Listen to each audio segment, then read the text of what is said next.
PT Mampi family ব্লগে অনেক অনেক স্বাগত। শুভ সকাল বন্ধুরা। সকাল সকাল দেখো আমি লাকড়ি কাটি, আর আমরা গ্রামে বসে লাকড়ি কই, আর এটা দিয়ে আমরা রান্না বান্না করি। আবারও শুকনো ডাল, জ্বর তুফানে যে ডাল পড়ছে, তো সব ডাল একানো জড়ো করিয়া আর দাদি দিকেও কাটি। আর আমরা যে গরুর দাঁত লই, দাটা আরই গেছে কি কুস্তে কুস্তে পাই আর না। আর এই দা নতুন কিনে আনা হয়েছে, দাটা এখনো ঠিক করা হয়েছে না। তো দাদি বৃষ্টির ভাবও করছে, তো কই তাড়াতাড়ি লাকড়িটা খাটি লাই গিয়া, আর না শুকনা লাকড়ি আবার ভিজি যাইব গিয়া।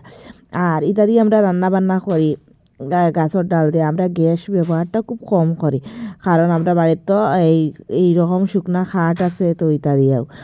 তো কে কেমন আছে একটু কমেন্ট করে জানাইও। আর যারা আমার পেজটা সাবস্ক্রাইব করছো না, সাবস্ক্রাইব করে দেওয়া। যারা সাবস্ক্রাইব করছে তাদেরকে অসংখ্য না।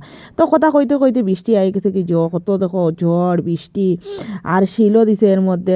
আর পাশের বাড়ির যে গরু আসলো, গরুয়াই আমরা বাড়িতেই আশ্রয় নিছে। ঝড় বৃষ্টির মধ্যে তারা তো আর থাকতে পারতো না, সবারই একটা আশ্রয়